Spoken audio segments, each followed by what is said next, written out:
وارد سلامي أخيار تشرفت لي كحران channel كرونتا وكالي وبشير موسى يو عشرة أدالكم بريتان رونتا وكالي waxaynu ku jiray ciise masiix waa kuma waxaynu ka soo hadalnay cashiro tiro badan cashirkan wuxuu noqonayaa qaybta sideedaad marka sidaad ku arki doontaan marka la baarayo xaqiiqada ama arrin si dhaba loo baarayo laguma ekaado qolada arrintan aaminsan oo kaliya ama sheeganaysa waa in la helo dad aan fikirka la qabin oo sheegashada la qabin oo rumaysadka la qabin يعني waxa weeyaan war madax banaan baa leeyahay hadii maanta meel dhibaato laba qolo isku layso labada qolo waxay sheegtaan guulay sheegtaan inta badan dadka dagaalamay runta ma sheegaan cadawgii waan jibinay intaasaan ka dilay bay oranayaan qolada kalena intaasay sheeganaysaa oo dadku waxa weeyaan labada ciidan ee dagaalamay dhimashadooda way qarinayaan marka inta badan sida warbaahinta ka maqashaan ama BBC war madax banaan kama haynay oranayaan ama waxay oranayaan war madax banaan oo meesha ka helaya waxay cadeynayaan dhibaatadii meesha ka dhacday in intaas oo qof wax ku noqdeen intaas ay wax u dhaceen sida wax u dhaceen marka inta badan waxa la raadiyaa cid madax banaan oo waxan la sheeganayo ama arrintan la isku hayo aan qayb ka ahayn marka sidaad la socotaan ciise masiix waa la isku haystaayo qolaba islaamka iyo masiixiyadda qolaba sibay u soo warinaysaa tusaale ahaan muslimiintu waxay diidan yihiin dhimashadii ciise masiix iyo in isku talaab lagu qodbay bay diidan yihiin laakiin waxa meesha ku jirta oo magaranaysaa masiixiyiinta caawiyay masiixiyiintu waxay haystaan cadeymo iyaga ka baxsan oo madax banaan oo dad aan masiixiyadda aaminsanayn oo neutral ah oo magaranaysaa madax banaan ayaa soo gudbiyay oo xaqiijiyay dhimashada ciise masiix marka waxaynu soo qaadanaynaa maanta laba daliil ama laba reference laba markhaati oo midna uusan masiixi ahayn waa laba filosof midna waxa weeyaan filosof yahuudi ah weeyaan filosof Yusuf baa la yiraahdaa ama Joseph baa la yiraahdaa qarnigii koobaad ee miilaadiga ayuu noolaa oo kutub u leeyahay buugaagtiisa waa la hayaa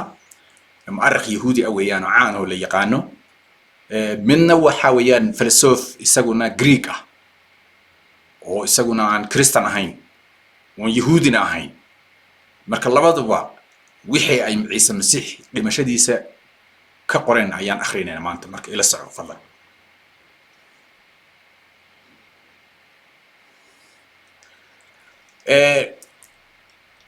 cadaynta daliilka koobaad waxaan ku horeynaynaa ninka la yiraahdo Yusuf filosof Yusuf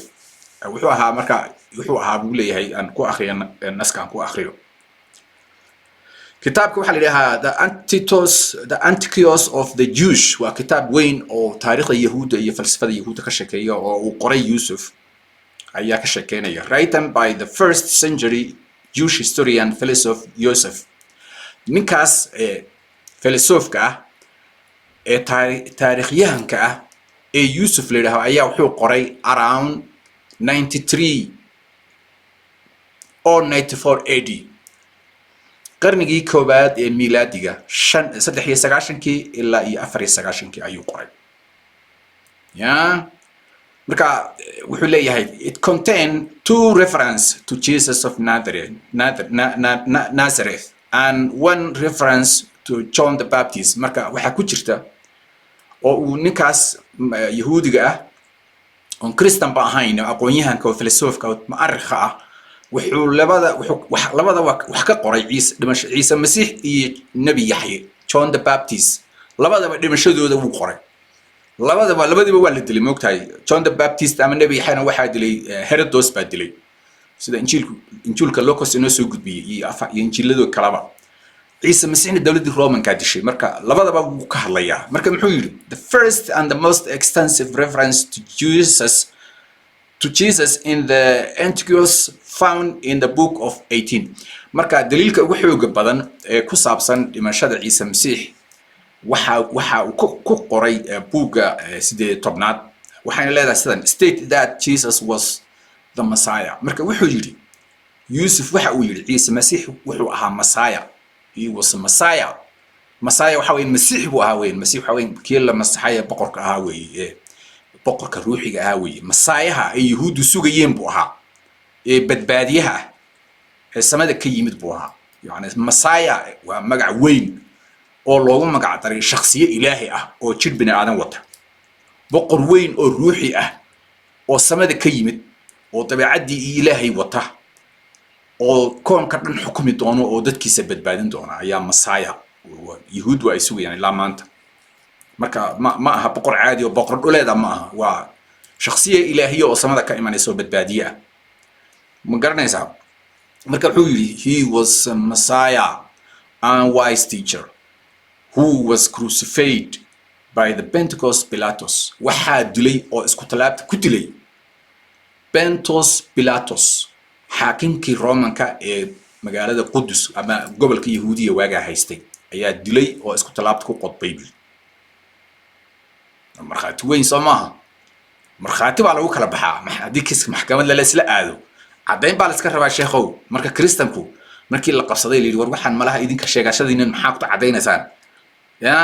wax idinka baxsan ma haysaan taariikhdii bay ku noqdeen markaasay cadaymahan ay keeneen cid dafiri kartaana ma jirto markaa oo ka daba hadli kartaa ma jirto taariikhda wax ku xoog badan ma jirto it's commonly called the testimonium ayaa la yiraahdaa guul sida waxa la yiraahdaa marxaati fur weeyna marxaati fur balna testimonium ayaa la yiraahdaa marka kaasi wuxuu ahaa mu'arrikh iyo filosof taariikhyahana oo yahuudi ah oo kristanka rumaysnayn ciise masiixna aan rumaysnayn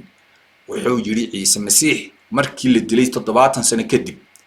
waxa cad buu yiri inuu ahaa masaaya iyo macallin wanaagsan wise man macallin wanaagsan waxaana dilay Pontius Pilatus ayaa dilay kristan la baabtiisay ma ahayn ninkaas marka waa daliilka koobaad ee ka yimid dhinaca xagga yahuuda daliilka labaad waxa weeyaan waa nin Marabar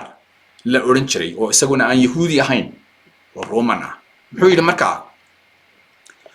the titles above the Jesus read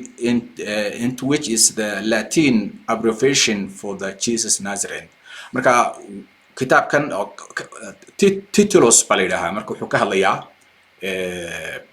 waa kitaab isaguna falsafa oo Latini ku qoran Latini luqadda Latiniga oo boqortooyada Roomanka isticmaali jirtay kaniisadda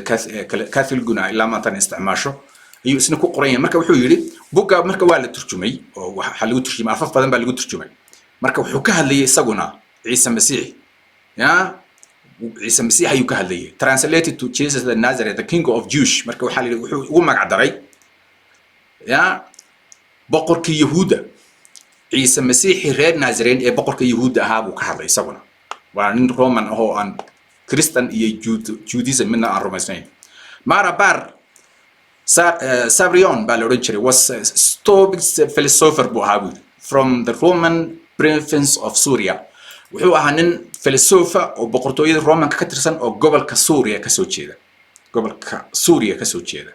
he is known for a letter he wrote in Aramaic to his son wuxuu soo xigtay waxa la soo xigtay wuxuu warqad u qoray wiilkiisa he read a letter to his son in Aramaic wiilkiisa ayuu warqad luqadda Aramaic ugu qoray nidaamisa luqadda Aramaic ayuu wiilka warqad ugu qoray wuxuu leeyahay sida who was named Sarbion wiilka Sarbion baa la oran jiray wiilka warqad u qoray marka the letter was composed sometimes after 73 AD warqadda taariikhdeedu waxa lagu qiyaasaa 73 milaadiga 70 waa almost xilligii Yusuf isaguna uu warqad qoray but before that the 3rd century waxa xaqiiqa inay qarnigii saddexaad ka horeysay warqadu and most scholars date it to the shortly after 73 AD culimada taariikhyahanada intooda badan waxay sheegaan warqadan in la qoray ma garanaysaa 73 AD-ga ama milaadiga ya oo qarniga koobaad waxayna leedahay warqadu sidan the letter may be an early non-Christian reference to the crucifixion of Jesus waxa la sheegaa culimadu ay farta ku fiiqaan in warqadani ay tahay cadeymaha ugu xoog badan ee aan Christian ahayn ama Christianku ayna lahayn ee kaniisadda ka baxsan ee cadeynaya the crucifixion of Jesus in عيسى مسيح اسكو تلابت اللي قلت لي ما قرأتي marka waxay leedahay sidan the letter refers to the unjust treatment of the three wise men warqadda waxaa ku qoran saddex nin oo si cadaaladda iyo naxariis ka baxsan loola dhaqmay si xun loo dilay that murder of Socrates ayaa ku jira Socrates waa ninkii filosofka ahaa warqadda waa lagu sheegay the burden of Pythagoras ninkaas Pythagoras la yiraahdo isagana sida xun baa loo dilay and the execution of the wise king of the Jews salaam waxa ku jirta warqadda sidii xumayd naxariista ka baxsanayd ee loo dilay execution ee loo dilay the wise king of the Jews boqorkii xigmadda badnaa ee Yahuuda waa Ciise Masiixi waxa lagu qoray oo ay Romanku Pilatus uu ku qoray isku talaabta Ciise korkeeda boqorkii Yahuuda oo afka Greega iyo Aramaic iyo Hebrew af saddex luqadood ku qoray marka boqorkii Yahuuda oo sida xun loo dilayna uu ku warqadda lagu qoray the author explained that in all three cases the wrongdoing result in the future punishment of those responsible by God wuxuu sheegay ninkaas filosofku inuu Ilaahay si xun u ciqaabay dawladii Romanka xadgudubyada iyo dambiga ay ka galeen saddexda nin ee sida xun loo dilay isagoo Ilaahay ciqaab ku soo riday boqortooyada Romanka wada Ilaahay wuu ciqaabay boqortooyada Romanka markaas and that when the wise are opposite not only does their wisdom turn into the end but God banish their opposers waxa weeyaan saddexda ninba niman xigmad labay ahaayeen oo Ciise Masiix waa la ogyahay cid uu ahaa Socrates nin xigmad oo filosofo uu ahaa markii la diiday Ilaahay intuu gacanta soo fiday uu ciqaab ku soo rogay dawladda Romanka kuwii ka horjeeday ee iyaga dilayna dhulku la simay Ilaahay uu suxun buu dilay marka sidaas ayaa warqadda ku qoran warqadda asaas ayaa ku qoran The Roman historian and the senator Tatius refer to the Jesus his execution by the Pontius Pilatus and the existence of the early Christian in Rome in his final work Annales right marka isaguna waxa qoray ninka Romanka magaranaysa taariikhyahanka wuxuu si aad u cad oo faahfaahsan oo uga qoray sidii xumayd ee loo dilay Ciise Masiix loo dilay oo Pontius Pilatus u dilay iyo sidii masiixiyiintii ugu horeeyay ee waaga isaga la joogay xirtiisa iyo xawaariyiinta ahaa sidii loo geystay dhibkii loo geystay iyo siday wax uga qoreen intaba uu sheegay wuxuuna qoray buugaas